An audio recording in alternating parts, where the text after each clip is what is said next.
In a world where power often whispers behind closed doors, one nation just stood tall and walked away, not in anger, but in clarity, not in fear, but in conviction. This is the moment Canada chose courage over compromise, and what followed is a lesson for all of us seeking dignity in the face of dominance. Let's take that walk together. There comes a time in every nation's journey when silence speaks louder than words and stillness resonates deeper than action. Canada, often seen as the polite neighbor, the quiet partner, the measured voice in a room full of noise, made a decision that will echo far beyond the confines of trade talks and economic policy. They walked away not out of rebellion, not out of spite, but out of something far more powerful, principle. And in doing so, they stood taller than they ever had before. To walk away from a negotiation is never easy, especially when the other party is larger, louder, and wielding economic threats like weapons. But Canada did not flinch. They didn't cave to pressure or bend to posturing. Instead, they assessed the landscape.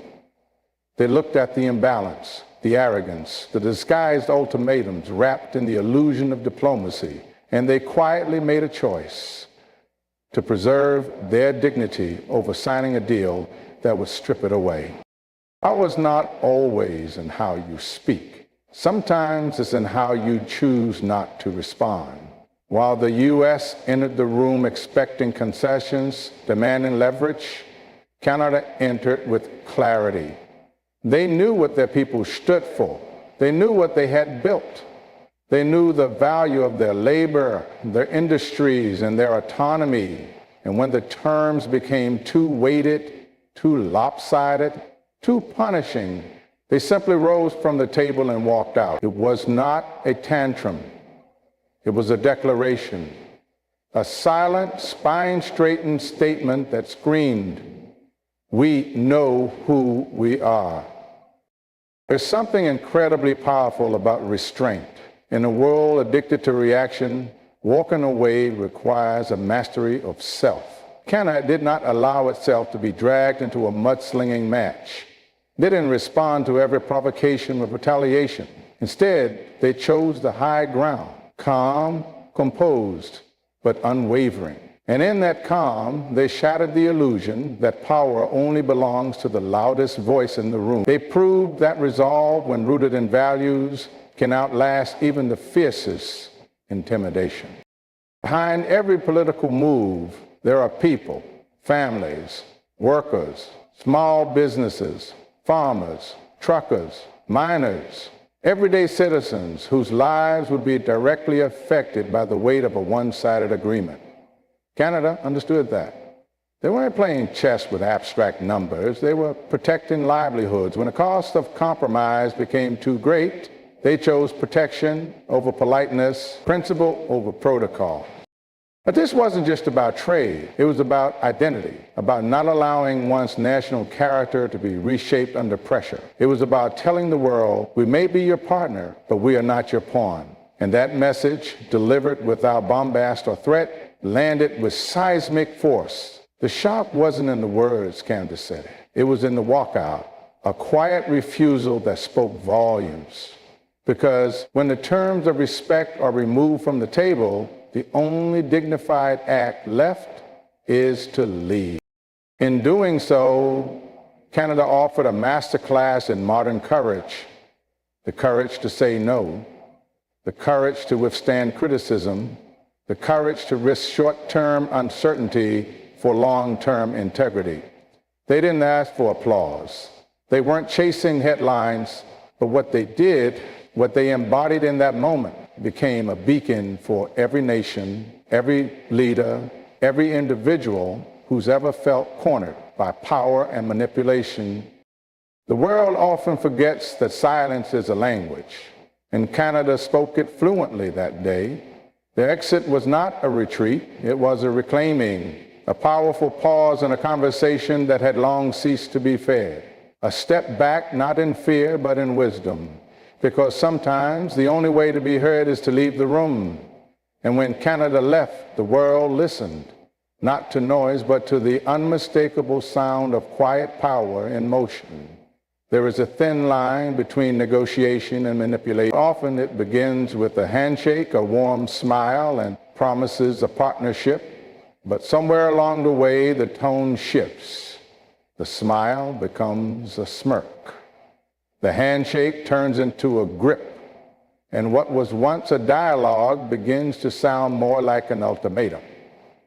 This is the moment that tests the strength of any nation, any leader, any soul bold enough to sit at the table and say, "This is not what we agreed upon."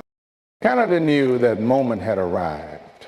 The U.S., with its unmatched economic muscle, entered the negotiations not with open arms, but with a list of demands. They cloaked them in the language of fairness, of cooperation, but the subtext was unmistakable: bend or be broken.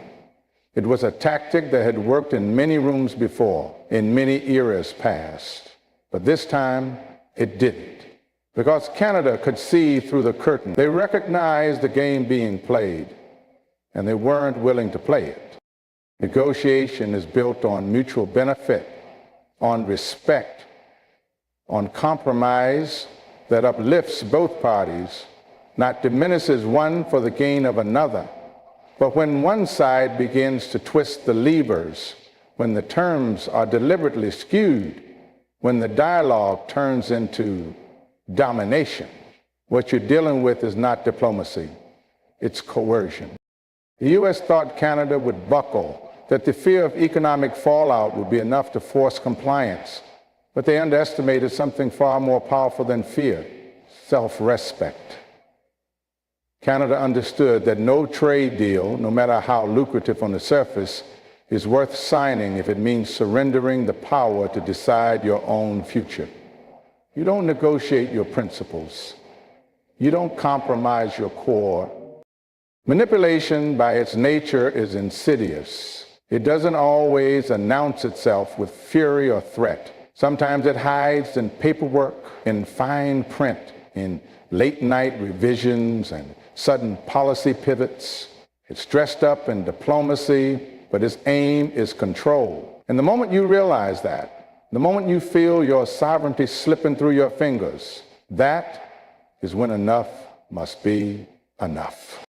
Canada had the courage to call it out, not with shouting, not with accusations, but with action. They stood calmly and walked away. Because there is no agreement worth having if the process to get there demands you betray your own values. Canada knew their people would stand with them. They trusted their institutions. They trusted their workers. They trusted their ability to withstand the storm in order to avoid the storm within. Saying enough takes more bravery than any deal ever signed. It is the moment where you stop being managed and start being a leader again. It is not just political, it's deeply personal. It is about dignity, about refusing to let someone else define your limits, about drawing the line, not in pencil, but in stone. The world often celebrates deals, even bad ones, because they bring temporary peace. But peace bought with manipulation is not peace at all. It's delay, it's deferral, it's the silent death of long-term strength. Canada chose the opposite. They chose discomfort today to preserve integrity tomorrow. They knew they would be criticized. They knew the headlines might sting, but they also knew that history would see it for what it was, a moment of awakening. Canada's decision wasn't just a rejection of a bad deal. It was a rejection of the method. The message was simple. If you come to the table, come with respect. If you come with traps and tricks, you'll find the other seat empty. Because this nation will not be played, not now, not ever. There comes a time in every conversation when you stop listening, not because you don't care, but because you've heard enough. Canada reached that point. And in walking away, they reminded the world that true negotiation cannot exist without truth, and manipulation, no matter how skillful, always fails in the face of an unwavering resolve. Dignity isn't something you can trade. It isn't a line item in a contract or a bullet point in a policy memo. It's the quiet force behind every great decision a nation makes when the world is watching, and especially when it isn't. For Canada, that moment came when it became clear the so-called negotiations were less about mutual prosperity and more about economic submission. That's when the conversation shifted. That's when the tone changed. That's when Canada chose dignity over desperation, and in doing so reminded the world what economic self-respect truly means. You see, there's a misconception that small economies must always bow to larger ones, that the scale of your GDP determines the strength of your spine.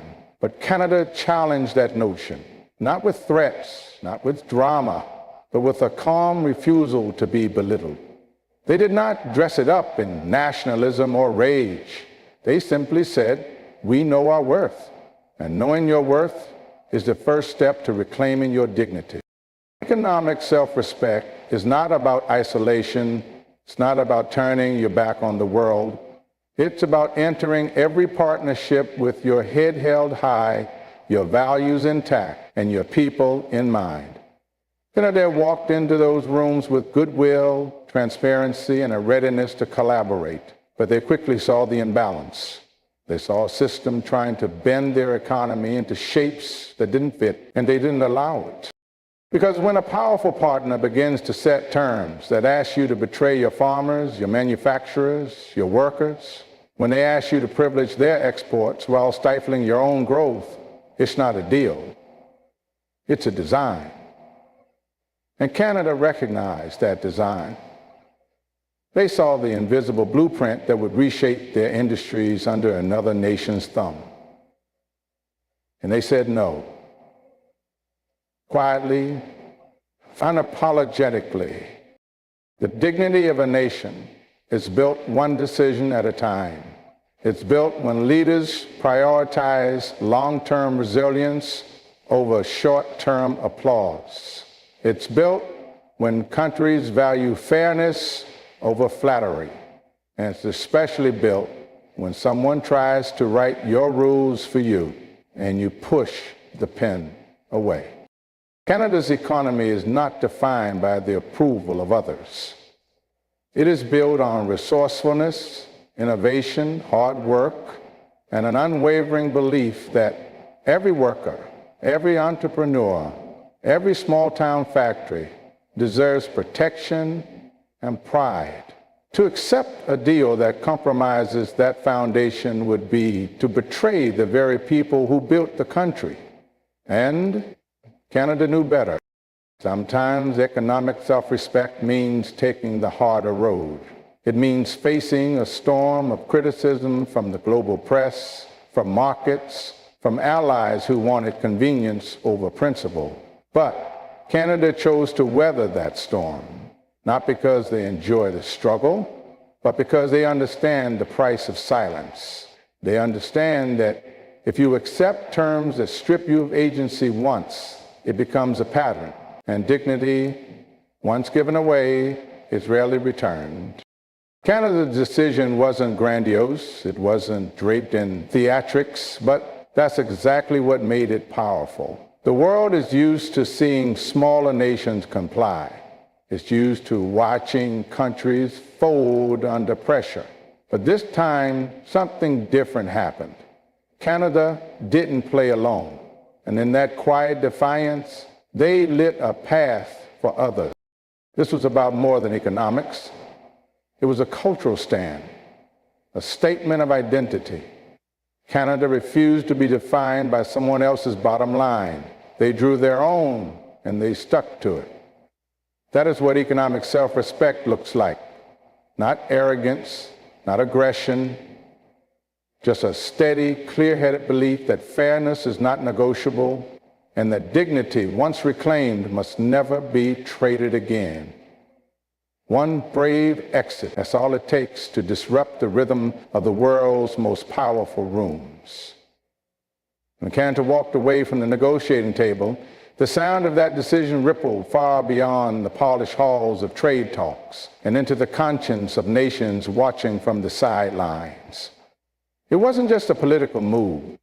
It was a signal, a moment of defiance that traveled across oceans and borders, reminding countries large and small that walking away is sometimes the most courageous act of leadership.